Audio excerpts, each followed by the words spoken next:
गेहूं बोते हैं तो हमको फास्फेट, नाइट्रोजन, पोटास देनी पड़ती है।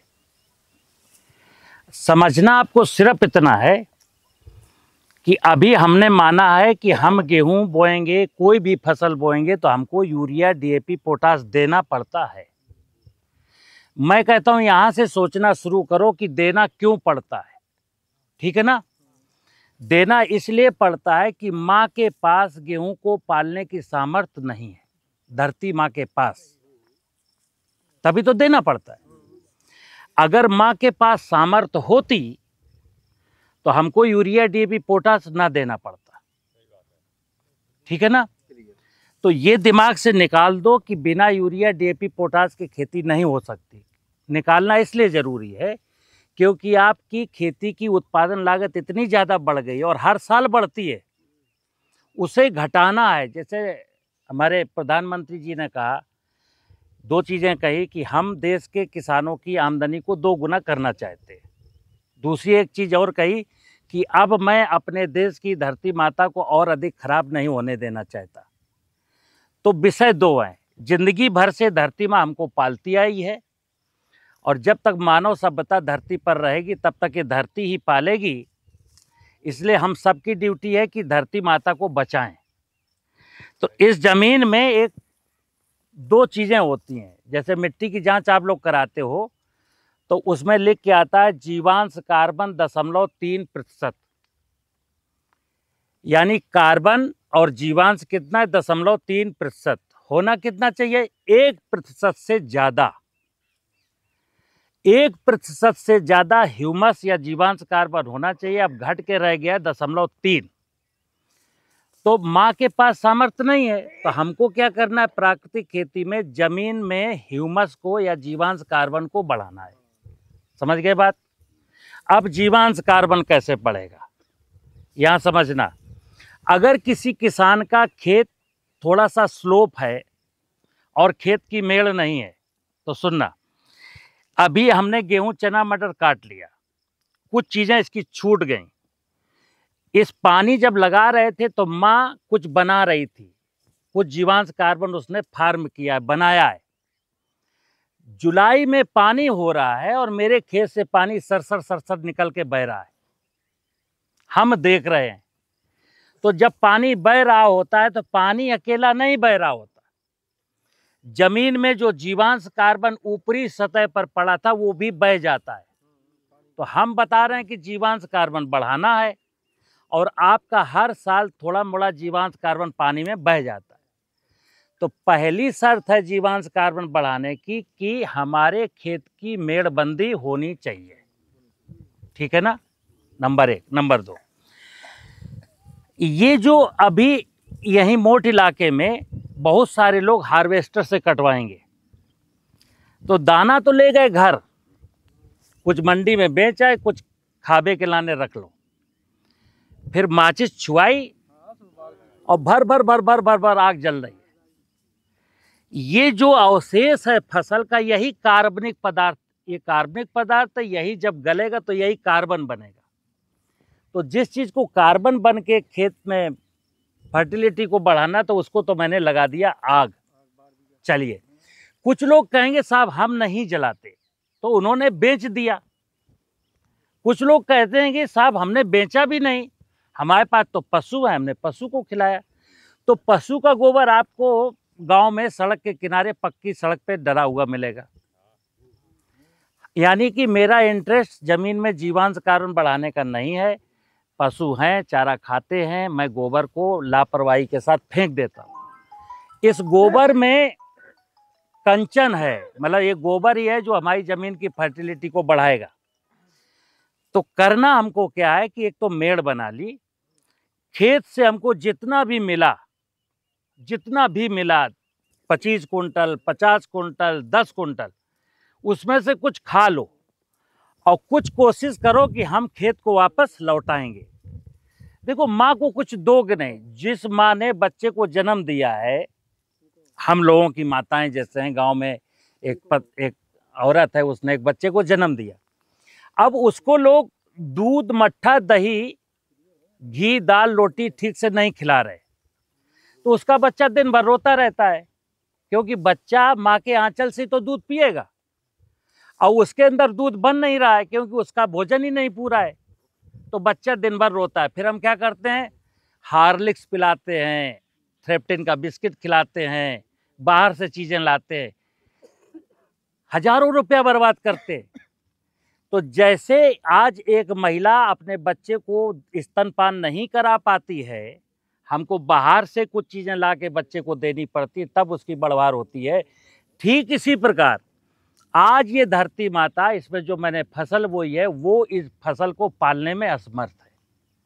तो प्राकृतिक खेती में हमको धरती माता को ठीक करना है।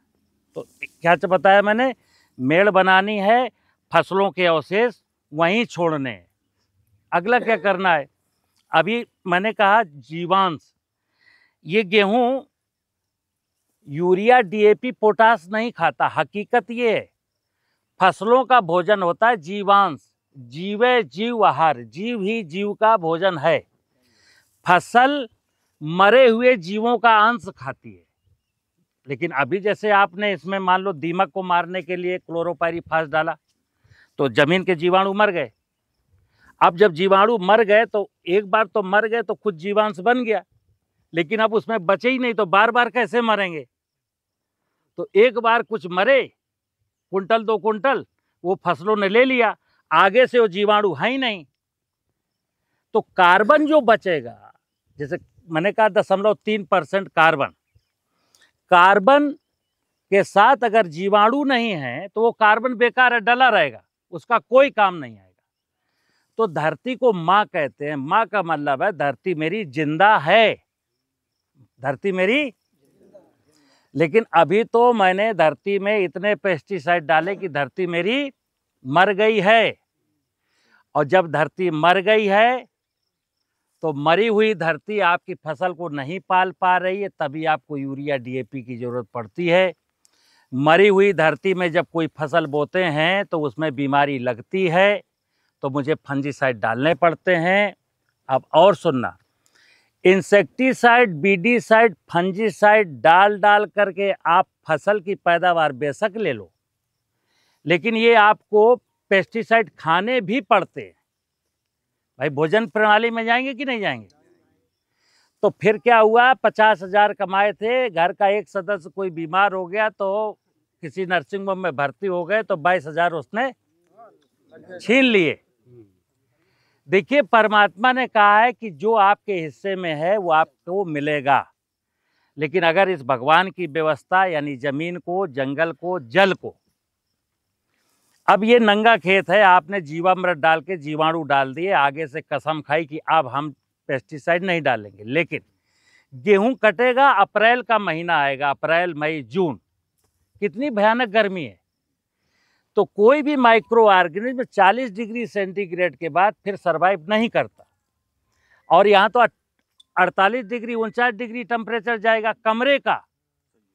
जब रूम टेम्परेचर 48 होगा तो वो थर्मामीटर अगर बाहर ले आओगे धूप में तो वो 56 बताएगा, और अगर उस थर्मामीटर को जमीन में गाड़ दोगे ना तो बताएगा 65 डिग्री सेंटीग्रेड टेम्परेचर है। तो कैसे जीवाणु बचेगा।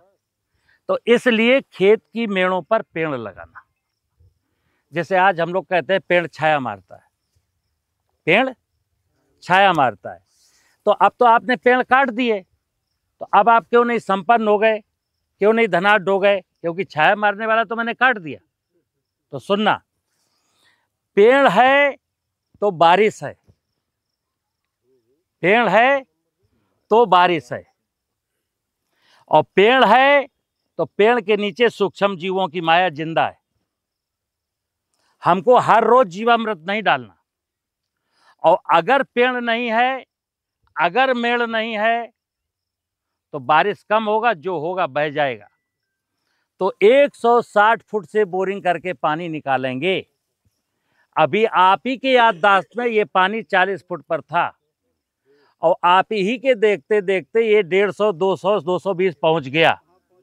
तो मैंने जो अभी वहां बोला कि बच्चों की चिंता है कि नहीं। जैसे प्राकृतिक खेती में एक बात मैं और कहता हूं, ये तो सरकारी फार्म है, हमें गेहूं बोना है, हमें ऊपर से आदेश है कि गेहूं का इतना एरिया बोगे।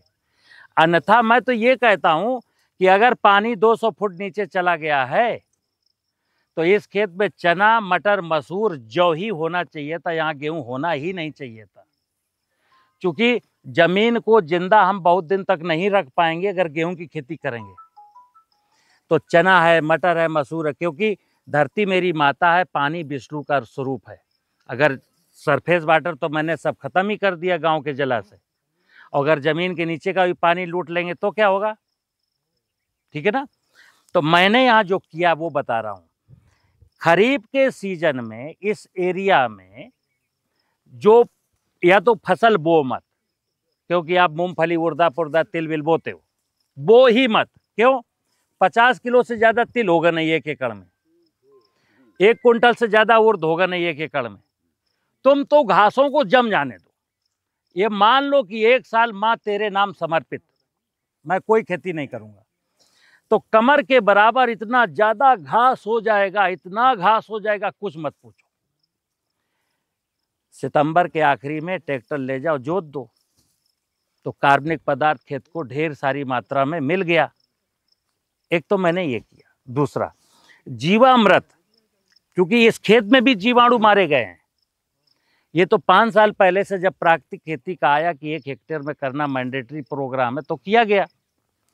तो इस खेत में कोई भी अब पेस्टिसाइड नहीं डाला जा रहा है। आपके बगल में देख रहे हो कि जई खड़ी है, वो गेहूं का मामा जई भाई, ये सब कल मैंने वो खड़वाई है इस पूरे खेत की, नहीं तो हर जगह जगह जगह जगह जई खड़ी थी, क्योंकि बीडीसाइड नहीं डाल सकते, ठीक है ना, खरपतवार नहीं मार सकते। तो ये पूरे खरपतवार कल उखाड़ के बाहर फेंके गए, ठीक है ना। इतना काम मित्र आपको करना पड़ेगा। ये ध्यान रखिए कि मैं धरती का अंतिम व्यक्ति नहीं हूँ। मेरे मरने के बाद यहाँ जाने कितनी पीढ़ियाँ आती रहेंगी, जाती रहेंगी, जीती रहेंगी, तो सबको जिंदा रखने की जिम्मेदारी हम सब की है। और अगर आज नहीं चेते तो कल कहीं इतना विलम्ब ना हो जाए कि हम चेत ही ना पाए, ठीक है ना। तो मुझे उम्मीद है आपको ये, मतलब जैसे आप गेहूँ देख सकते हो, हम ये कह रहे हैं हमारा उधर खेत केमिकल वाले हैं, बहुत अच्छे हैं, हो सकता है ये उससे 1900 मान लेता हूँ, हो सकता है कुछ खेतों से 22 भी हो, लेकिन हमने 1 हेक्टेयर में 2.5 बोरी डीएपी बचाई, तो 15 दूनी 30, 3750 की तो हमने बचा ली। और सरकार का कितना बच गया? 7,000 का सरकार का बच गया। तो 1 हेक्टेयर में 10,000 रुपये का फर्टिलाइज़र सेव कर लिया गया। और गेहूं के प्रोडक्शन में अगर मान लो यहाँ उस वाले खेत में 36 हो जाता, इस वाले 35 हो जाता, तो 1 कुंटल गेहूं का मान लो लॉस भी हो गया, मान लेते हैं थोड़ी देर के लिए। क्या फ़र्क पड़ रहा है? दूसरा, इसकी रोटी में टेस्ट होगा। हम जब खाना खाते हैं काहे के लिए खाते हैं? कि एक तो स्वाद आए, और रोटी खा करके, दाल खा करके मेरी हेल्थ, मैं पौष्टिक रहूं, मैं मजबूत रहूं। और जब मैं बहुत सारा यूरिया डीएपी डालता हूं, बहुत सारे पेस्टिसाइड डालता हूं, तो ना तो स्वाद आता है और ना मेरा शरीर स्वस्थ रहता है, ठीक है ना। तो खेती की जाती है आनंद के लिए। किसके लिए? खेती पैसे के लिए जब करते हैं तो खेत खराब होता है। खेती आनंद के लिए करते हैं तो हेल्थ भी अच्छी होती है और धरती माँ का स्वास्थ्य भी अच्छा होता है, लागत नहीं लगती, ठीक है ना। नमस्कार।